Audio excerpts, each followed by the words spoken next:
Assalamualaikum warahmatullahi wabarakatuh.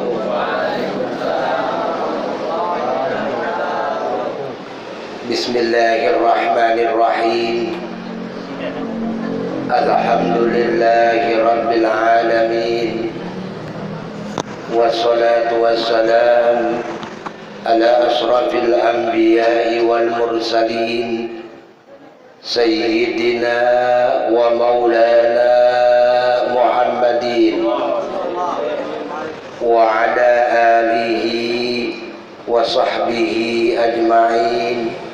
Rabbi shrah li sadri wa yassir li amri wahlul 'uqdatam min lisani yafqahu qawli. Hasbunallah wa ni'mal wakil, ni'mal maula wa ni'mal nasir, la haula wa la quwwata illa billahil aliyyil azim.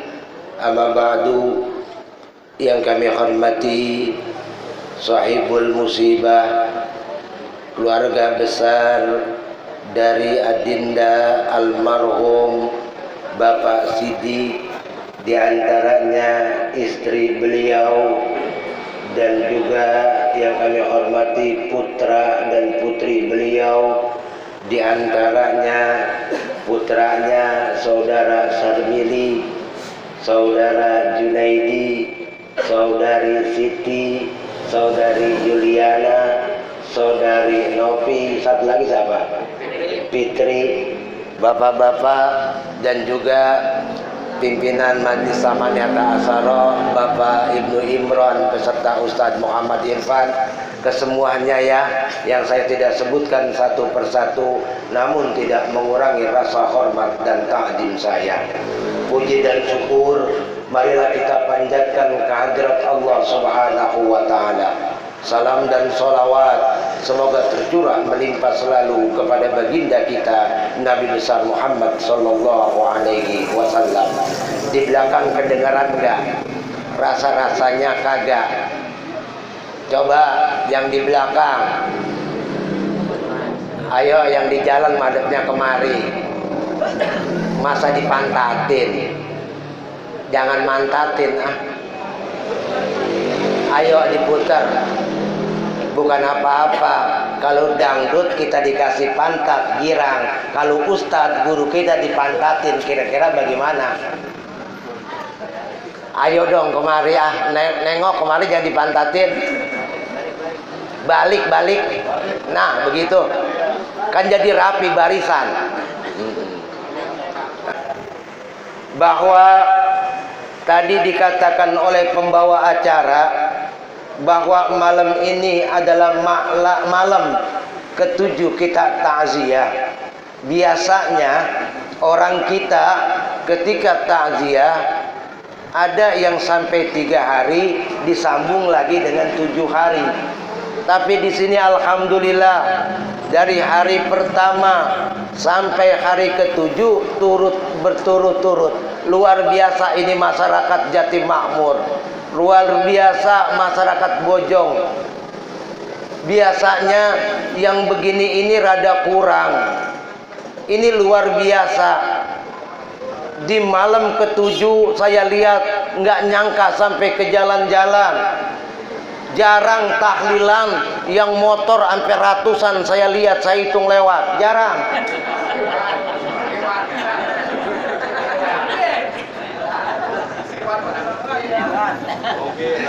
Mobil banyak, luar biasa ini. Kalau kita lihat bahwa pentingnya diadakan tahlilan, takziah.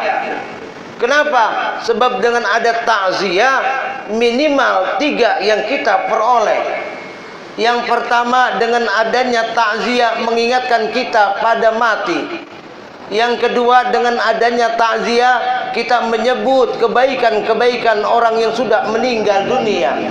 Dan yang ketiga, ketika kita takziah, ketika kita tahlilan, maka timbullah rasa silaturahim dan silaturahmi. Inilah pentingnya tahlilan. Ini malam ke-7 Luar biasa, malam 7 adalah malam Jumat, Sayyidul Ayyam, penghulu daripada hari.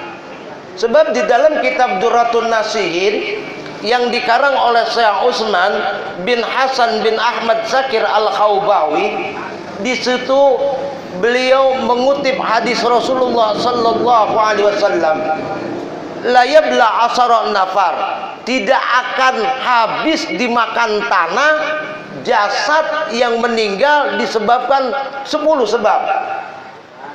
Di antaranya jasad para nabi dan rasul. Saya singkat saja, nanti kelamaan. Iya, udah dingin takut makannya. Yang kedua adalah langsung aja poinnya, orang yang meninggal pada hari Jumat atau malam Jumat, itu jasadnya nggak akan dimakan tanah. Ini pernah dibuktikan hadis ini oleh orang Yahudi ketika itu. Mereka pengen bedah apakah benar hadis Rasulullah sallallahu alaihi wasallam. Betul, orang Yahudi datang. Ketika itu datang ke Madinah, dia ngontrak. Kemudian itu digali dari kontrakannya, dibikin terowongan, pengen digali makam Rasulullah Muhammad sallallahu alaihi wasallam. Ini pun diceritakan dalam kitab Kutubu Mekah. Ketika mulai lobang sampai dekat lagi ke makam Rasulullah, ketika itu gubernur Madinah ngimpi saudara, didatangi oleh Rasulullah Muhammad sallallahu alaihi wasallam. Kemudian apa kata Rasulullah? Ana Muhammad bin Abdullah, saya Muhammad bin Abdullah. Sebab kalau Rasulullah datang ngimpi ke kita, itu nggak bisa diserupai oleh setan, nggak bisa. Jadi jangan ngaku-ngaku ketemu dengan Rasulullah. Rasulullah pasti bentuknya dia akan berkata ana Muhammad bin Abdullah. Dia tidak pernah berkata ana Rasulullah ketika kita ngimpi. Tapi dia menyebut namanya, luar biasa tawadunya. Menyebut nama asli beliau, ana Muhammad bin Abdullah, saya Muhammad bin Abdullah. Ya Rasul, ada apa? Kata gubernur Madinah. Tolong saya. Tolong bagaimana? Kaget itu bangun. Dia pikir apa kata gubernur Madinah? Ngelindur. Kita kan kadang-kadang begitu, yang lindur. Jangan-jangan ngelindur.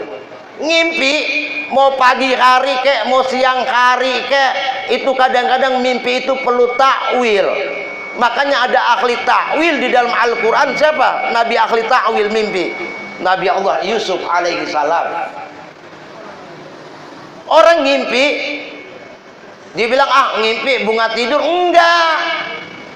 Ngimpi mau pagi hari kek, mau siang hari kek, mau tengah malam kek, pasti itu ada kejadian apa di balik itu, kita kadang nggak tahu. Ini mimpi nih. Tapi jangan buru-buru lari ke primbon. Tahu primbon? Sekarang kan banyak banget ya. Lari ke primbon, nggak usah nyari buku primbon sekarang mah, tinggal pencet Google kemudian keluar, itu kan ya. Itu luar biasa, nggak apa-apa ilmu pengetahuan, tapi jangan terlalu diyakini banget. Ngerinya kalau diyakini banget itu bahaya.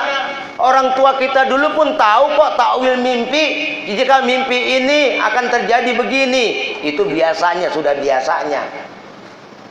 Sebab mimpi nggak bisa ada yang buat mimpi. Siapa yang bisa buat mimpi? Nggak ada, saudara. Biar kata kita kangen banget sama Jainab, mantan kita pengen ngimpi. Umpama kita pengen ngimpi ketemu pacar kita, lah kagak bisa. Tapi mimpi datang dengan sendirinya. Kemudian ketika gubernur Madinah, jangan-jangan saya ngelindur ini. Malam kedua didatengin lagi, ana Muhammad bin Abdullah, tolong saya. Kaget lagi tuh, ada apa ini ya? Kemudian malam ketiga, ana Muhammad bin Abdullah, saya Muhammad bin Abdullah, tolong saya. Apa yang mesti saya tolong ya Rasulullah? Apa kata Rasulullah? Ada dua orang lagi gali kuburan saya dengan ciri-ciri rambut pirang, mata biru, kulit putih. Kemudian apa? Kaget bangun, besok paginya dikumpulin masyarakat Madinah, diperiksa, adakah ciri-ciri yang diberikan ciri oleh Rasulullah Muhammad sallallahu alaihi wasallam. Sampai sore hari ternyata tidak ada yang diciriin oleh Rasulullah Muhammad sallallahu alaihi wasallam. Tiba-tiba ada sahabat datang menemui seorang itu datang menemui gubernur Madinah. Tuan gubernur, ada 2 orang, kayaknya ciri-cirinya mirip dengan yang gubernur sampaikan. Mereka ngontrak di rumah saya. Benar dipanggil, ternyata benar Pak. Kemudian dia memberikan kesaksian bahwa dia pengen menggali makam Rasulullah. Katanya la yabla asron nafar, tidak akan dimakan tanah jasadnya para nabi dan rasul. Kalau misalnya tinggal tulang belulang, nih saya unjukin begini. Ternyata Rasulullah Muhammad SAW meninggal aja masih tahu. Kalau kita tidur aja kita digacok orang kagak tahu kita mah. Lah kalau ada gempa kita tidur kebetulan kebluk kita mah. Iya, kemarin sore katanya ada gempa, yang tidur sore masih yang lah kagak ngerasain apa-apa. Yang lain kata pada lari. Kalau kita ngerinya begitu, Rasulullah sallallahu alaihi wasallam memberikan kabar, kemudian orang itu dipanggil, benarlah ciri-cirinya. Dikit lagi makam Rasulullah sallallahu alaihi wasallam dikebongkar oleh dia. Artinya apa? Ketika orang meninggal pada hari Jumat, meninggal pada malam Jumat, apa dia baik? Apabila dia baik amalannya, insya Allah kagak ditanya lagi sama malaikat munkar dan nakir. Enak nggak nih adik saya nih? Enak. Meninggalnya hari Jumat, orang habis sholat Jumat. Ini luar biasa ini. La yabla asaron nafar, kata Rasulullah. Ketika hari Jumat nggak ditanya lagi tuh. Ketika nanti kita yakin dengan kaidah kita dalam ahlus sunnah wal jamaah, golongan-golongan sunni, ketika orang yang menguburkan kita, ketika orang pulang menguburkan kita 3 langkah 7 langkah, kemudian malaikat munkar wa nakir hadir, itu saudara. Tahu malaikat munkar wa nakir? Jangan kayak bokir tuh di anuan. Dia apa namanya? Wanana krimunun gitu ya. Kalau sekarang ditangkap hati-hati. Kadang-kadang ada tuh di bokir di anuan, pokoknya dia ada jantung kalau nggak salah. Kalau yang nyetel suka bokir. Nah, ketika malaikat datang, malaikat munkar wa nakir bertanya al-an. Ya Allah, kalau kita lihat nih, kalau di kubur itu suka dibacain talqin maut. Al-an qad sirta fi adbaqis sara wa baina asakiril mauta fa ija ja'akal malakani mu'alakani bika wa huma munkarun wa nakirun fala yubji'aka fala yurhibaka fa innahuma khalqun min khalqillahi ta'ala azza wa jalla fa ija sa'allaka marrabbuka wa man nabiyyuka wa ma imamuka wa ma kiblatuka wa ma dinuka wa ma ikhwanuka. Kita ditanya 6 pertanyaan saudara. Kita hafalin sekarang? Nggak bisa saudara, nggak bisa.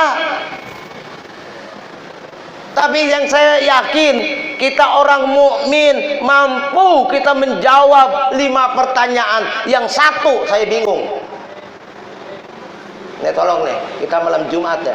Kalau misalnya orang malam Jumat itu meninggalnya hari Jumat itu nggak ditanya malaikat. Kalau memang dapat aja dia aja udah disiksa aja udah. Jebret. Nah maka ditanya lagi udah. Kalau kata orang nyolong mah udah ketahuan barang buktinya. Ngapain maka ditanya-tanya? Langsung aja masuk kandang polisi, tampar, taplok aja. Kalau belum ada barang buktinya pasti ditogasi dulu, ditanya dulu. Begitu juga di alam barzah kita hidup. Ditanya, man rabbuka, siapa Tuhanmu? Saya yakin di dalam dada kita ada kalimat Allah dengan afdalu ma qultu ana wan nabiyyuna min qabli la ilaha illallah. Pas sudah ada dalam diri kita. Tadi aja kita baca tahlil luar biasa kan? Pasti insya Allah kita bisa jawab. Wa man nabiyyuka, siapa nabimu? Insya Allah kita bisa jawab. Kenapa? Tiap hari kita berkata Allahumma salli ala Sayyidina Muhammad wa ala ali Sayyidina Muhammad. Kita sering ucap itu kan, tiap saat, tiap waktu, insya Allah udah bisa jawab amalan kita. Waman imamuka, siapa imamu? Quran imami. Kita hafal kulhuma ya, ya mbak ya, hafal kita kulhuma ya. Bisa, Anas masa agak bisa. Pasti udah ada di dada kita Al-Quran, gak bakal berani malaikat mungkar nakir gede kita. Hafalin makanya Quran, jangan mentang-mentang bodoh banget, udah ngikut imam aja. Hafalin dikit-dikit mah, kulhuma yang pendek-pendek mah, buat bekal kita. Makanya apa? Kalau ulama-ulama dulu tuh, kalau misalnya di kuburan kan bikin tanah tuh ya, ngepelin tanah tuh ya. Itu ngepelin tanah, satu kepelan itu 1000 tahun kagak dijawab itu apa? Kagak ditanya oleh malaikat itu.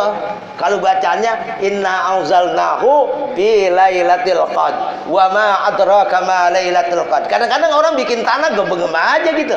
Karena nggak tahu ilmunya. Iya, baru ngumpi, baru ngobrol. Itu kalau dibaca inna anzalnahu fi lailatul qadr, masyaallah 1000 tahun kagak ditanya malaikat. Kalau ada 7 berapa berarti? Wah, John kita di kuburan. Lah, John kalau orang ini mah adem. Ketika kita ditanya waman imamuka, Quran udah ada di dalam dada kita. Wa ma kiblatuka, ketika mana kiblatmu? Ka'bah kiblati. Ketika kita Allahu Akbar, kita udah ngadep kiblat tuh. Udah ngadep kiblat tuh ya. Kita udah ngadep kiblat. Pasti insya Allah kita bisa jawab. Wa ma dinuka, ujuk ini KTP-nya Islam. Islam malaikat saya. Ini KTP saya aja. Ini KTP yang dibikin korupsi oleh pejabat-pejabat nih, yang ketua DPR-nya kena. Ini ada nih Islam bacanya yang elektronik ya. Ya emang ketangkep itu ya ketua DPR ya. Tahu siapa namanya saya lupa. Gara-gara KTP itu katanya dulu ya. Katanya. Dah jangan lari ke situ. Kemudian ditanya apa agamamu, kita jawab Islam, agama kita. Udah jelas kita orang Islam. Yang jadi pertanyaan, waman ikhwanuka, siapa saudara lu? Ini hati-hati nih saudara. Kalau bahasa malaikat, siapa saudara lu? Kita kata jawab al-mu'min wal mu'min ikhwani. Pertanyaan bagi saya, apakah kita punya saudara sesama mukmin, sesama muslim? Ada nggak kita saudara? Banyak. Dari mana banyaknya kita? Mohon maaf, kita sholat Jumat tiap hari nih, tiap Jumat maksud saya. Tiap hari mah sholat Jumat apaan lo kalau tiap hari? Tiap Jumat kita sholat Jumat. Di situ ada kalimat jamaah sidang Jumat rahimakumullah. Pertanyaan bagi saya, apakah kita berjamaah di situ? Enggak, saudara. Kayak buka aja dah, saya mau dikata apa ke bodo amat. Di masjid bukan jamaah, masjid cuma kumpulan orang, sama dengan di angkot, angkot cuma kumpulan orang, satu dengan lainnya pada tidak kenal. Kita sembahyang Jumat begitu banyaknya, di antara satu sampai yang kenal, apakah itu jamaah? Tidak, saudara. Rasulullah tidak mengajarkan begitu jamaah. Rasulullah tahu siapa yang datang, siapa yang pergi. Bahkan Sa'labah saja, nilai seorang Sa'labah bin Khatib ketika dikasih ternak kemudian jadi orang kaya, Rasulullah masih nanya. Kalau kita guru ngajar, ada yang kalian pada ngaku jadi murid sama guru? Ada? Enggak ada. Lantar lu keder di padang mahsyar, terus terang aja. Memang alamal insana malam ya'lam, ilmu Allah yang ngajarkan. Guru tapi butuh sebagai pembimbing, sebagai sarana, sebagai wasilah kita. Ilmu semua memang dari Allah. Alamal insana malam ya'lam, Allah mengajarkan kepada manusia yang belum dia tidak ketahui. Tapi guru yang membimbing kita. Sekarang pertanyaannya yang udah pada tua-tua, ngaji nggak sama guru deh? Ngaku aja udah, ngapa sih? Ditemuin gurunya, guru jadikan saya murid. Lah bukan apa-apa, saya ngajar 25 tahun ya di madrasah sanawiyah. Kalau murid datang, dia kenal saya nggak kenal dia. Ustadz, saya si Anu. Udah jadi mak-mak. Anak saya udah 3 Ustadz, saya si Anu yang duduk sama si Anu. Lah saya kebangan puyeng, iya. Mana gua kenal lu kagak? Kenapa? Karena dia bergurunya ketika cuman sekolah, lebaran kagak datang, lah guru nggak bakalan kenal. Nanti di padang mahsyar begitu pula saudara. Mau nyari siapa teman kita? Kita lebih akrab kok kenal dengan teman kita yang main catur, yang main remi, yang main gaplek ketimbang di masjid. Akuin. Lah, nanti keder kita, waman ikhwanuka, siapa saudara lu. Jangan sampai saudara kita kumpulan orang ketika sholat Jumat, assalamualaikum, assalamualaikum, siapa di samping kita, siapa di kami kanan kita, siapa samping kiri kita, bubar, bret aja begitu. Nah, itu saudara. Makanya pada ngaji meguru, apalagi yang udah tua-tua, udah berguru, nemuin guru, datengin tiap bulan 2 kali minimal, jangan nggak datang. Dia bang guru, angkat saya jadi murid. Datang kagak? Lah datang, ada guru suka ngerokok, beliin rokok, lah dia ingat terus itu guru. Lah iya. Di guru, saya ada rezeki, kebetulan punya duit 7 juta, nih buat guru 2 juta. Dia elah tuh guru nyingsot aja. 7 aja punya murid begini, 2 juta tiap bulan. Dia anteng aja, gue wirid aja. Wiridnya tajam tuh, subhanallah, subhanallah, subhanallah. Lah kalau wiridnya misalnya guru diomelin sama bininya, lah ribet. Ada subhanallah, subhanallah, subhanallah, subhanallah, subhanallah. Wakbar, wakbar, wakbar, wakbar, wakbar. Lah wakbar, wakbar jadinya. Kacau dah, bukan Allahu Akbar. Nih coba kalau kita lihat, ini kita belajar daripada yang meninggal. Ditanya di alam barzah. Ketika kita ditanya di alam barzah, kita lulus pertanyaan, insya Allah nikmat. Jangan bilang udah mati aja lah, udah kayak hewan gitu, kayak kebo atau kayak daun kering jatuh ke tanah udah beres begitu. Enggak. Manusia ada pertanggungjawabannya saudara, apa yang kita perbuat. Ini saya yakin adik saya orang baik, sebab malam ke-7 aja penuh kayak begini. Ini malam Jumat saudara. Yang di status WA jangan diganggu, grup sepi malam Jumat. Kadang-kadang kan begitu ngomongnya di WA. Yang punya WA rata-rata begitu, tahu ada apa itu. Ada ya Deyanto ya Ustaz ya?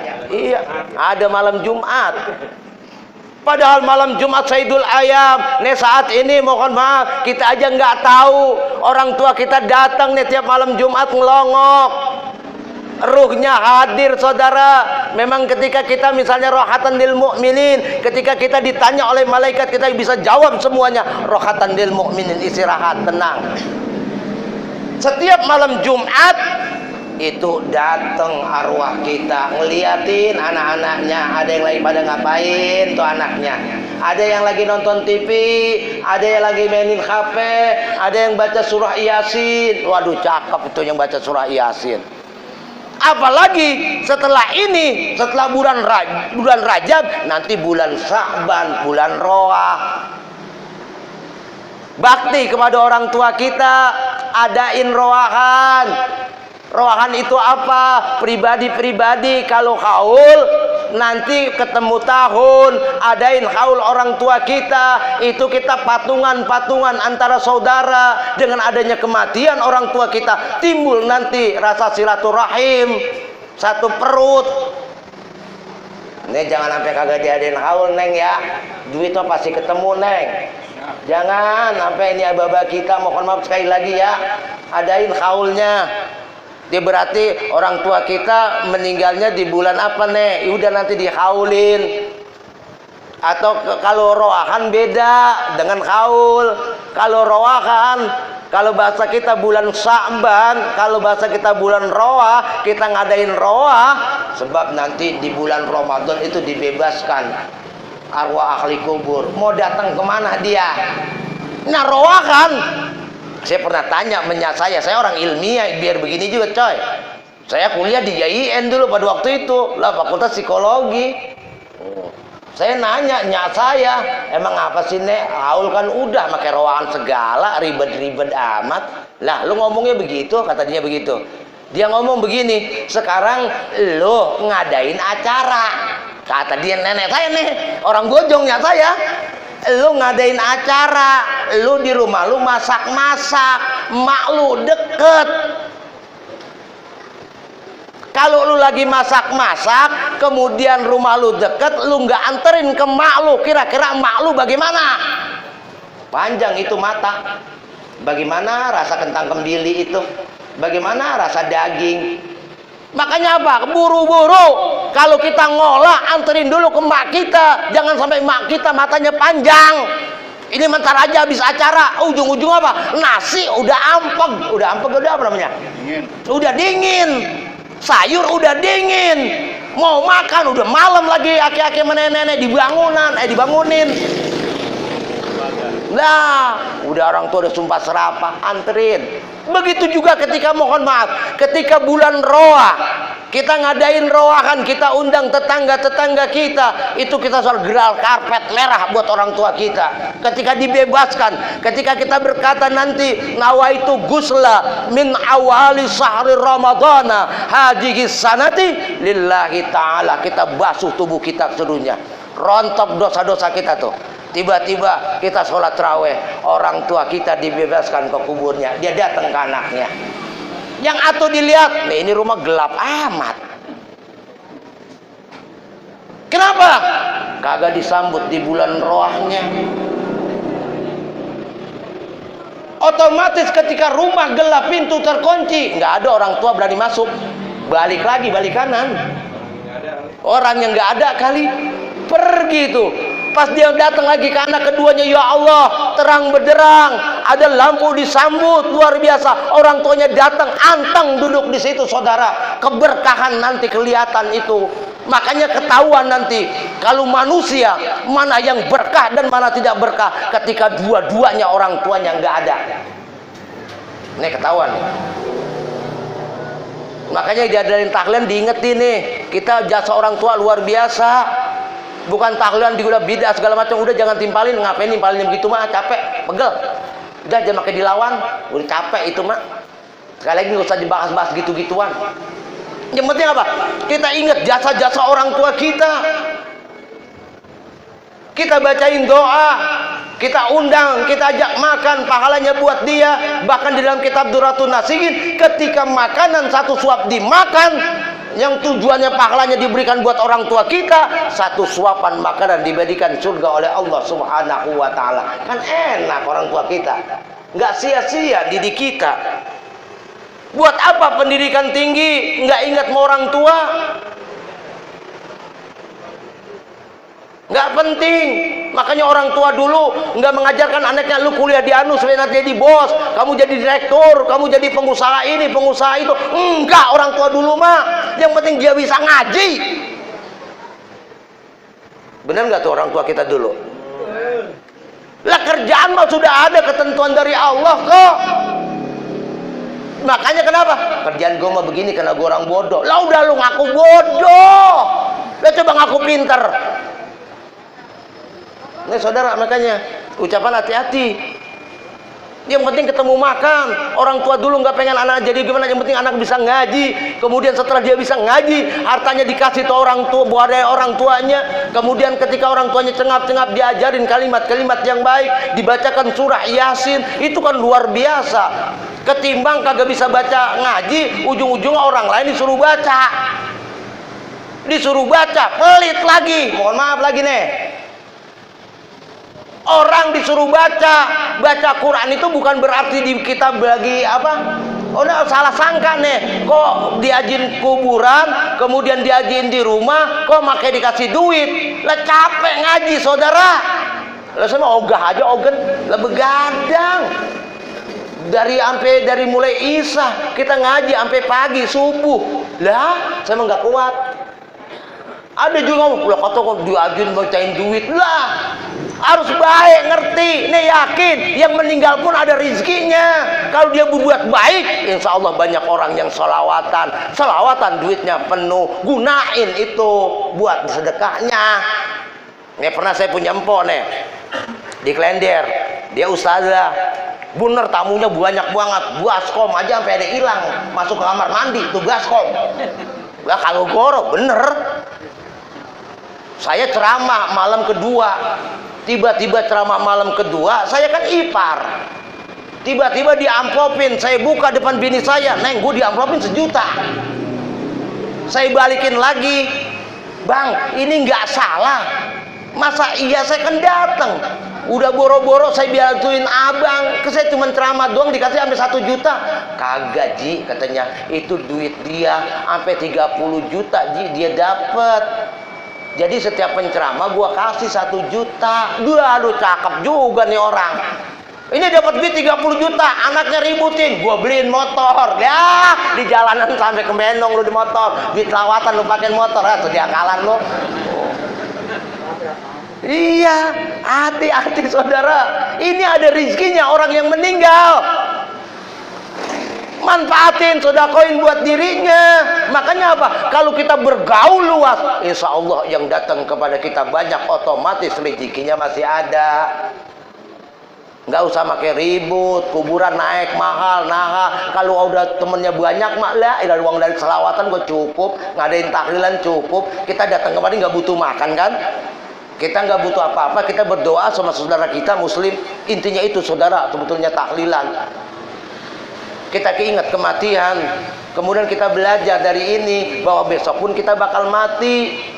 Kalau mati kagak balik lagi. Kalau dapat azab, ya dapat azab terus. Mudah-mudahan jadi anak yang doain kita. Itu kan gitu, kayak begini nih, 7 hari diadain terus menerus. Sekarang kadang-kadang pertanyaan begini, kadang-kadang ada aja nenek anak, umpama mohon maaf di sini mah kagak, anak Bang Sidik mas saya udah cakep-cakep semua. Kadang-kadang kan anak ada, baru 7 hari udah ngakunya pada pegel badan. Anaknya pada kompak. Ujung-ujungnya apa? Diantar yang datang, entar ini kagak datang. Ada yang mantunya nggak datang. Ya, lu baru 7 hari ketika lu lahir. Bapak lu sampai lu kawin, dididik, lu baru 7 hari udah nyerah. Ini jangan sampai nih saudara nih, ngaku capek, ngaku begini, ngaku begitu. Deh, lagu apa lu bocah, ketahuan gak bakal berkah dah. Gak bakal berkah yang begitu mah, terus terang aja. Makanya kita ajarin, makanya 7 hari kompak-kompak semua nih, alhamdulillah keluarganya ya. Mudah-mudahan seterusnya setelah 7 hari nanti ada 40 hari, setelah 40 hari 100 hari, kemudian haul, mudah-mudahan dijalani oleh anak-anaknya, rezekinya, duitnya insya Allah ketemu. Demikian, mudah-mudahan ada manfaatnya. Ihdinas siratal mustaqim, wabillahi taufiq wal hidayah. Assalamualaikum warahmatullahi wabarakatuh.